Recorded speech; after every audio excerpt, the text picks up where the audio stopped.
Baik, Assalamualaikum warahmatullahi wabarakatuh. Selamat siang, salam sejahtera untuk kita semua. Sebelumnya, perkenalkan kami dari KEPAD, Vertical Kincir Air Undershoot skala Pico untuk hit sangat rendah dengan metode analisis, eksperimental, dan CFD. Dengan penulis ada Dendi Adanta, Dewi Puspitasari, Imam Sofik, Kaprawisahima, Diradiansa, Dalmasius Ganjar Subagio, ada Yusuf Suryo Utomo, Abdul Rashid, dan Ahmad Pun.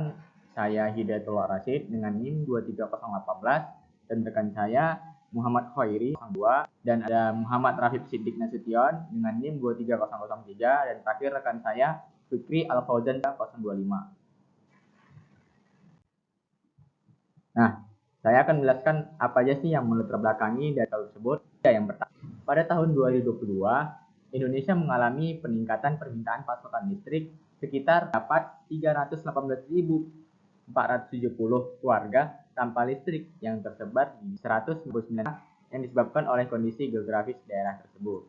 Yang kedua, Indonesia itu memiliki potensi energi air skala kecil dengan 1 hingga 3 meter dan debitnya kurang lebih 0,03 meter kubik per second mencapai 19 GW. Dengan kondisi ini akan hidro. Yang ketiga, solusi permasalahannya adalah kita menggunakan Pico Hydro dengan sistem off grid karena biaya yang rendah dan lebih stabil menguntungkan dibandingkan turbin angin dan fotovoltaik. Selanjutnya, mengapa sih kita akan Android 1 bisa disingkat USWW? Alasannya ada dua. Yang pertama, ada air susuran bilah yang lebih besar daripada sampah, sehingga operasinya tidak terhambat oleh sampah-sampah yang mengalir tersebut. Yang kedua, dapat beroperasi pada aliran sungai, dapat beroperasi pada fluktuasi debit tinggi dan konstruksi mekanis sederhana atau mudah. Nah, selanjutnya, apa sih masalah dan tujuan dari penelitian tersebut? Nah, itu bisa pada USWW ini masih menjadi tantangan karena penelitian sebelumnya masih berdasarkan. Namun dengan demikian, terdapat beberapa faktor yang mempengaruhi efisiensi dari hidrolik USWW ini, yaitu jumlah bilahnya, laju aliran salurannya, bentuk bilahnya, kedalaman peredamannya, dan lain. Kondisinya ideal masih belum diketahui. Yang kedua, apa sih tujuan dari penelitian ini? Tujuan dari penelitian ini adalah estimasi teoritis mengenai kehilangan daya atau kehilangan tekanan yang terjadi pada USWW. Sehingga hubungan antara jumlah optimum atau U, CU atau flux dapat diprediksi tangkap fenomena kehilangan daya, kemudian diverifikasi dengan data akan oleh rekan.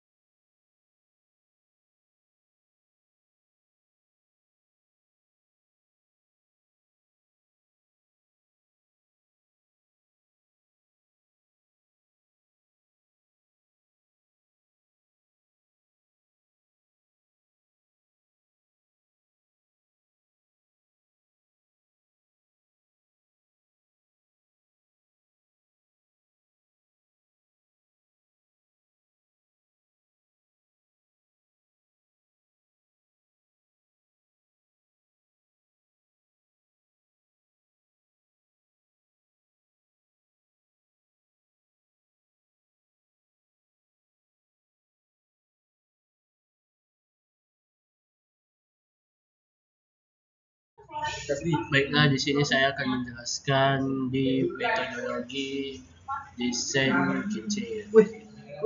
Pada slide ini jelaskan desain dari undershot water wheel atau USWW yang digunakan dalam penelitian. Kincir air ini dirancang khusus untuk sistem Pico Hydro pada kondisi head sangat rendah atau ultra low head. Dimensi utama kincir terdiri dari diameter luar sebesar 0,984 meter, diameter dalam 0,656 meter, lebar bilah 0,2 meter, tinggi bilah 0,164 meter dan jumlah bilah sebanyak 16 sudu. Dan di sini nampak jelas bahwasanya gambar di sini sudah tertera. Diangkat cyber terus dia. Ada 16 sisi yang dimana 16 sudut ini telah ditentukan, lebarnya juga tingginya dengan jumlahnya dan diameter luar. Kemudian kincir ini ditempatkan pada saluran terbuka yang dilengkapi dengan sistem pintu air atau sluice gate. Sluice gate ini terdapat pintu di sini airnya awalnya, pintu awal, dan di sini ada pintunya yang dimana dilengkapi dengan sistem fungsi pintu air ini adalah untuk menaikkan tinggi muka air dan mengatur debit aliran air sehingga kecepatan air yang menuju sudut menjadi lebih stabil dan merata. Di sini jelas airnya mengalir untuk menggerakkan sudu-sudu dari kincir air itu. Kemudian pada gambar ditunjukkan dua jenis kecepatan aliran yaitu C1. Di sini terdapat C1. Kemudian sebagai kecepatan air pada waduk atau 4B, dan CHR juga sih ada CHR. Sebagai kecepatan aliran setelah melewati pintu air kincir. Prinsip kerja kincir air ini adalah memanfaatkan energi kinetik aliran air. Aliran air di sini yang berwarna biru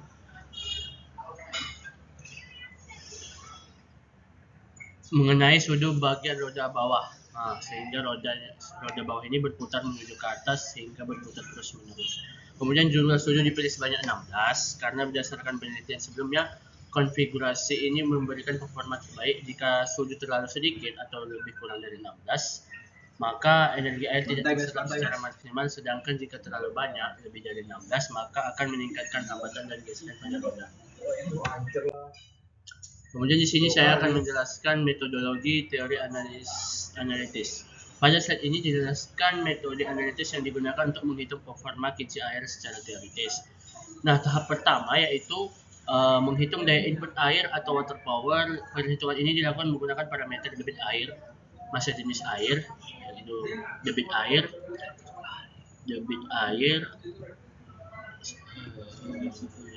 atau QGR, yang mana QGR sama dengan DC dikali A dikali B dikali CA. Selanjutnya dihitung daya mekanik yang dihasilkan oleh roda. Daya mekanik diperoleh dari hasil perkalian antara torsi dan kecepatan sudut roda. Artinya semakin besar gaya putar dan semakin cepat roda berputar, maka daya yang dihasilkan akan semakin besar. Di sini. Yang kedua ini energi estimasi daya mekanik. Daya mekanik total yaitu PM sigma R dikali omega. Kemudian gaya hidrolistik F sama dengan rho dikali G L kuadrat U dikurang L kuadrat D per 2. Kemudian penelitian ini juga memperhitungkan gaya hidrolistik yang seperti yang saya bilang tadi, yang bekerja pada sudu. Gaya hidrolistik muncul akibat tekanan air pada permukaan sudu dan menjadi sumber utama pembentukan torsi pada roda. Selain menghitung daya keluaran, penelitian juga menganalisis logi-logi energi yang terjadi pada sistem. Yang ketiga yaitu estimasi kehilangan daya atau power losses. Debit kebocoran QL sama dengan DC dikali buka kurung W dikali HU dikurang W dikali HW dikali C. Kemudian kehilangan tinggi tekan yaitu HML sama dengan FW dikali XW per K dikali CU pangkat 2 atau CU kuadrat per 2 kali G. Kemudian juga dihitung dengan kehilangan gesekan poros yaitu P RSH sama dengan G dikali omega. Kemudian di sini juga setelah dihitung semua tiga tadi, efisiensi sistem diperoleh dan perbandingan antara daya keluaran bersih dengan daya keluaran masuk, yaitu efisiensi sama dengan PM dikurang PRSH per PA5 kurang PHI dikali 100%. Di sini setelah juga ditulis yang dimana keterangannya A,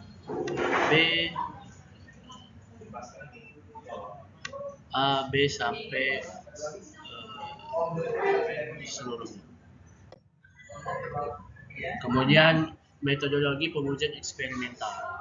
Slide ini menjelaskan metode pengujian eksperimental yang dilakukan untuk memvalidasi hasil perhitungan teoritis dan simulasi CFD. Pengukuran dilakukan menggunakan sistem akuisisi data berbasis microcontroller 16 bit tipe NI6211. Ini dia tipe 6211. Di gambar telah juga ditampilkan di bagian bawah. Ini dia USB 6211. Sistem ini digunakan untuk membaca merekam seluruh data pengujian secara otomatis. Kemudian torsi roda diukur menggunakan sensor load cell dengan kapasitas maksimum 50 kg dan tingkat ketidakpastian sebesar plus minus 0,01 Nm. Pengukuran torsi penting karena menentukan besar gaya putar yang dihasilkan oleh roda. Kemudian putaran roda atau RPM diukur menggunakan sensor Autonix PRD 8-4DN dengan ketidakpastian sekitar plus minus 2%. Sensor ini bekerja dengan mendeteksi perubahan medan magnet saat roda berputar. Kemudian kecepatan aliran arus diukur menggunakan current meter tipe Flowage FL03 JDT dengan tingkat akurasi sekitar plus minus 5%. Pengukuran dilakukan pada titik 25 titik probe agar distribusi kecepatan aliran diketahui secara akurat.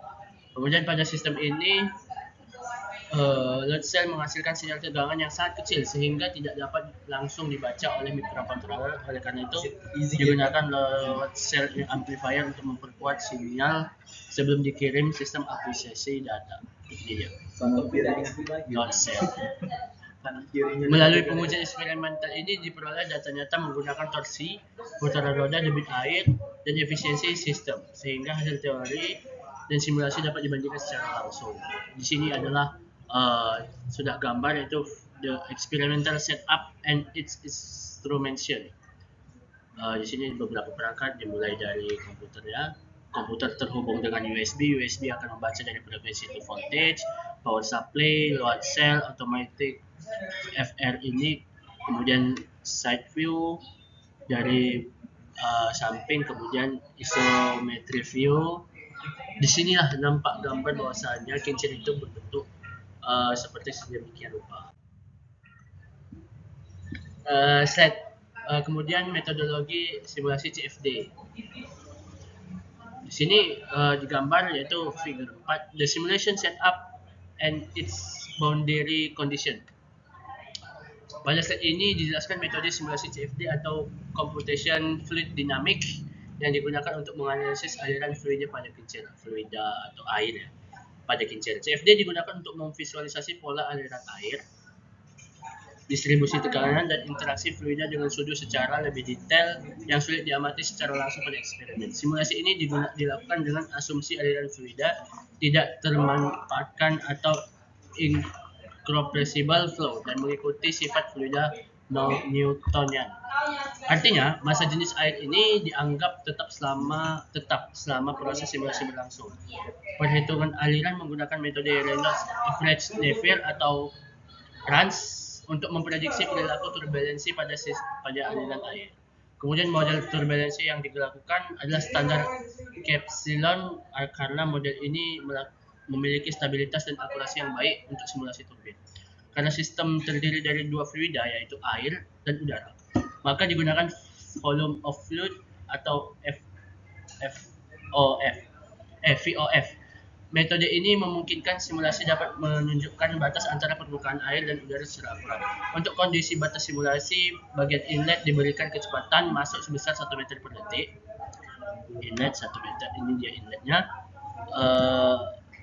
Bagian outlet menggunakan tekanan atmosfer sebesar 0 Pascal. Kemudian roda kincir dimodelkan dengan fitur moving mesh dengan variasi putaran 0, 5, 10, 15, dan 20 RPM.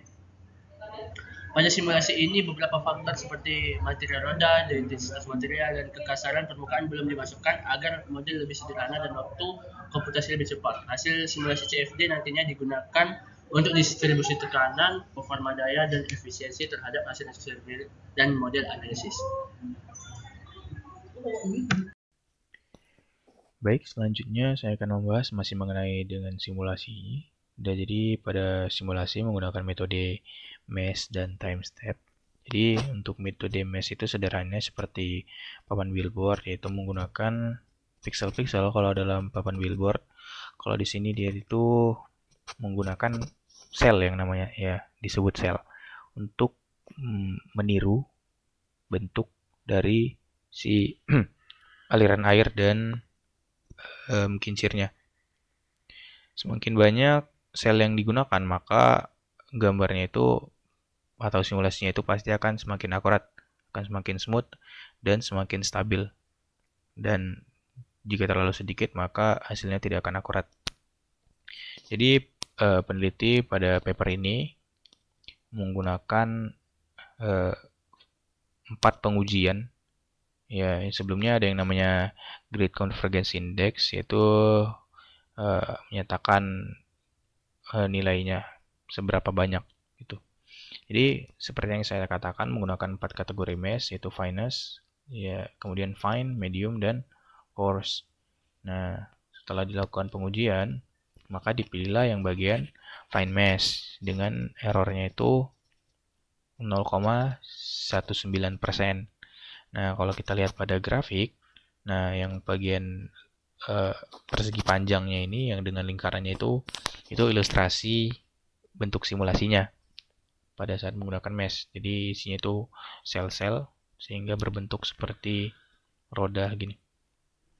Kemudian yang grafik ini itu menyatakan hasil simulasinya. Jadi yang dipilih itu yang bagian titik merah ini yang dilingkarin dengan error itu 0,19%. Kemudian selain mesh, dia menggunakan yang namanya time step, yaitu definisinya dilakukan untuk memastikan diskritisasi waktu sudah cukup halus untuk menangkap fenomena transient. Jadi simpelnya itu mengambil nilai berdasarkan waktu yang kita inginkan. Misal kita mau ngambil setiap 0,5 detik, setiap 1 detik, setiap 0,01 detik, dan sebagainya. Nah, dengan hal ini, semakin cepat kita mengambil datanya, semakin cepat selisih kita mengambil datanya, maka akan semakin akurat. Jadi pada time step ini ada yang namanya Cora number, itu memvalidasi angka waktu, jadi menyatakan seberapa akurat data yang telah diambil. Kemudian ada yang namanya target pengujian pada Cora number ini, yaitu hampir ya dari 0 sampai 1%. Jadi semakin mendekati 1 maka akan semakin akurat. Nah, jadi setelah dilakukan pengujian dipilihlah time step-nya itu 0,001 second atau 1000 Hz yang menghasilkan nilai Cora number sebesar 0,95. Nah, dari tabel yang 3 ini ya, kita lihat untuk yang frekuensi 1000 Hz itu Cora number-nya 0,95. Kalau yang dia 625 kan 1,52 sudah melebihi 1. Nah, makanya mendekati itu 0,95 dengan Cora number 0,95 dengan frekuensi 1000 Hz.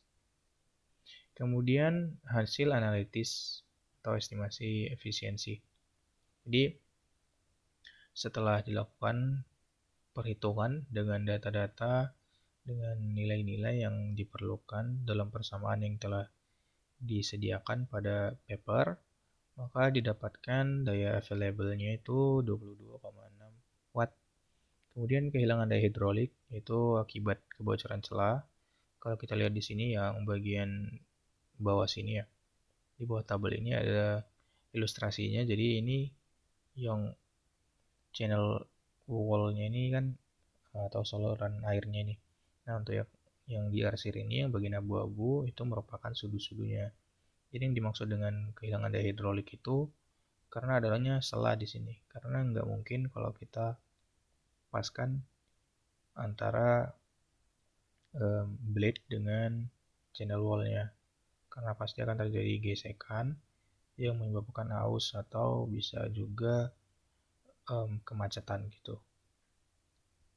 Itu kehilangannya itu sebesar 8,75 watt. Kemudian estimasi daya mekaniknya itu dengan menggunakan 16 sudu dengan rasio kecepatan 0,4 dengan prediksinya itu 6,15 watt. Kemudian kerugian poros akibat gesekan itu sebesar 1,46. Kemudian efisiensinya itu berdasarkan perhitungan itu sebesar 43,03%. Nah, selanjutnya adalah hasil eksperimental dengan hasil simulasi. Jadi yang bagian grafik titik-titik hitam ini menyatakan karakteristik torsi. Kemudian yang bagian merah, titik-titik merah ini menyatakan kinerja daya mekanik.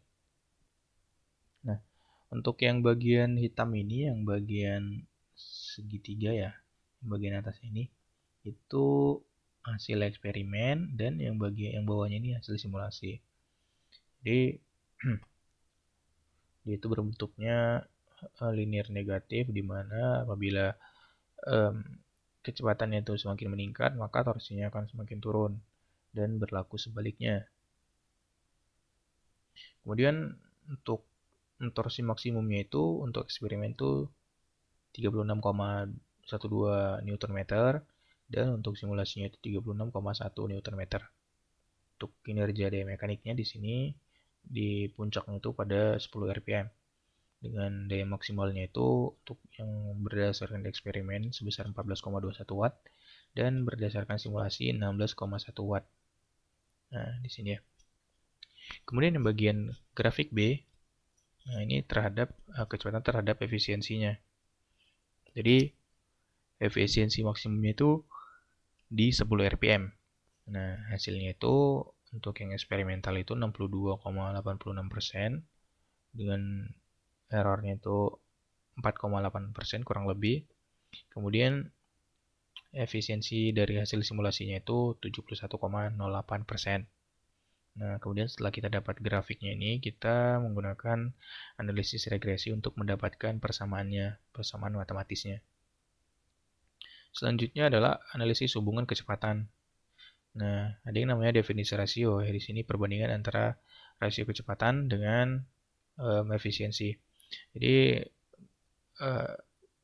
rasio kecepatan itu perbandingan antara kecepatan tangensial roda terhadap kecepatan aliran air. Jadi sederhananya itu kecepatan putaran kincir dengan kecepatan aliran air. Nah, itu lebih mudah dipahami. Kemudian berdasarkan hasil yang telah didapatkan, undershoot water wheel itu untuk skala Pico maksimumnya itu pada rasio kecepatan 0,51 dengan efisiensi estimasinya itu 59,48%. Gitu, bisa kita lihat di grafiknya di sini ya. Kemudian untuk menjaga efisiensinya itu stay di 57%, maka rentang rasio kecepatannya itu disarankan antara 0,4 sampai dengan 0,6. Nah, kemudian penemuan ini, penelitian ini atau paper ini juga memperbarui teori yang telah disampaikan sebelumnya, yaitu telah dilakukan oleh Denny pada tahun 2003 yang menyatakan bahwasanya efisiensi maksimum undershoot water wheel berada pada rasio kecepatan 0,3. Sedangkan pada penelitian ini maksimumnya itu pada nilai 0,4 hingga 0,5. Nah, ini jauh lebih masuk akal dan akurat dibandingkan dengan teori yang 0,3 tersebut. Kemudian 0,5 tadi mengindikasikan bahwasanya undershoot water wheel skala Pico bekerja serupa dengan turbin impulse, di mana kontribusi energi kinetik air sangat signifikan terhadap performa, bukan hanya sekedar gaya hidrostatik.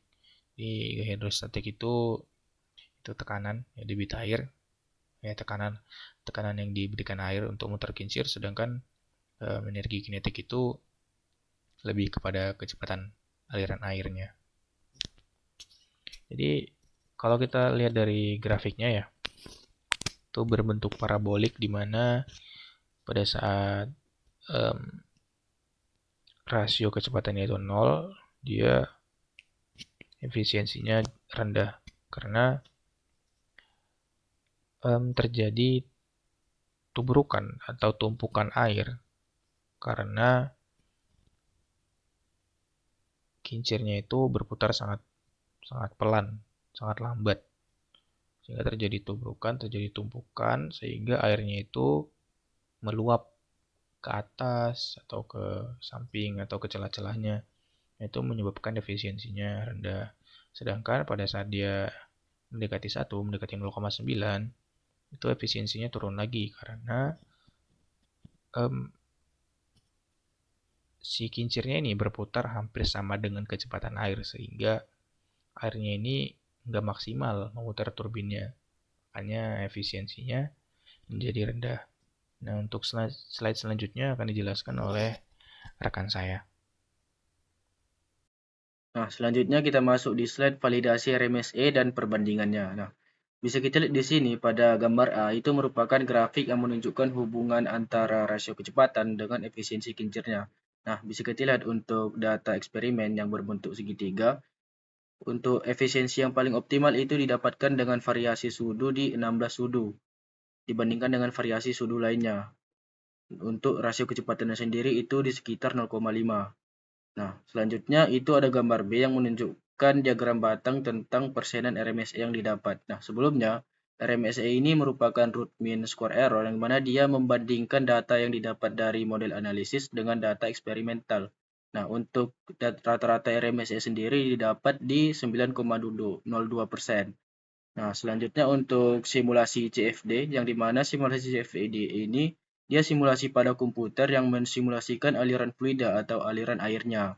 Nah, untuk rata-rata RMSE CFD-nya itu sendiri didapat pada penelitian ini di sekitar 9,07%. Nah, data menunjukkan bahwasanya model analisis ini mampu memprediksi tren kinerja pada berbagai jumlah sudu dengan tingkat kesalahan terendah pada konfigurasi 8 sudu, yang dimana di tingkat RMSE-nya didapat di 3,31%. Nah, jadi untuk kesimpulan validasinya, karena nilai RMSE berada di bawah 10%, maka estimasi teoritis yang diusulkan pada penelitian itu dinyatakan layak dan akurat dalam merancang kincir air arus bawah atau undershoot water well ini. Nah, selanjutnya untuk visualisasi aliran CFD. Nah, bisa kita lihat pada gambar A itu merupakan kontur volume fasa yang dimana dia memvisualisasikan dan menunjukkan bagaimana air mengisi ruang di antara sudu-sudu aktif. Nah, jadi terdapat peningkatan ketinggian air di sisi hulu sudu akibat hambatan dari roda kincirnya. Dan juga terdeteksinya adanya fenomena air yang melintasi bagian atas roda pada kondisi tertentu. Nah, selanjutnya untuk gambar B, itu merupakan kontur tekanan yang dimana dia menunjukkan distribusi gaya yang bekerja pada permukaan sudu. Nah, jadi tekanan tertingginya itu berwarna merah atau kuning itu terpusat pada sudu yang berada di posisi paling bawah dan tegak lurus dengan aliran air. Dan juga sudu yang baru masuk ke dalam air itu menerima tekanan secara bertahap, sementara sudu yang meninggalkan air itu menunjukkan penurunan tekanan yang cukup signifikan. Nah, jadi berdasarkan gambar tersebut, performa undershoot water well ini menjadi sangat efektif ketika sudu aktif berada di sisi hilir dan mampu mempertahankan perbedaan ketinggian air yang optimal. Nah, selanjutnya untuk kesimpulan dari penelitian ini sendiri, untuk penerapan di Indonesianya, kincir air arus bawah atau undershoot water well ini itu sangat layak diterapkan di daerah terpencil di Indonesia karena mampu beroperasi pada kondisi heat yang sangat rendah, yaitu di bawah 3 meter. Dan juga dia ini memiliki konstruksi yang sederhana serta mudah untuk diproduksi. Nah, berdasarkan hasil penelitian, untuk konfigurasi optimalnya didapat dengan kincir dengan 16 sudu, yang dimana itu yang paling optimal untuk mencapai performa terbaik pada skala Pico. Nah, selanjutnya operasi optimumnya. Efisiensi maksimumnya tercapai pada rasio kecepatan roda dan aliran air sebesar di 0,5. Yang dimana artinya ini dia itu kecepatan rodanya berputar setengah dari kecepatan aliran airnya. Nah, terakhir untuk validasi metode estimasi teoritis yang diusulkan pada penelitian ini sudah terbukti akurat karena nilai rata-rata RMSE-nya di bawah 10% yaitu di 9,02% terhadap data eksperimen. Ya, berakhirlah sudah. Itulah hasil dari presentasi kami dari kelompok 4 kelas C, yang dimana untuk artikel 9 yang judulnya itu kincir air undershoot skala Pico untuk heat yang sangat rendah, metode analisis, eksperimental, dan CFD. Sekiranya ada salah kata dari kelompok kami mohon maaf. Saya akhiri. Assalamualaikum warahmatullahi wabarakatuh.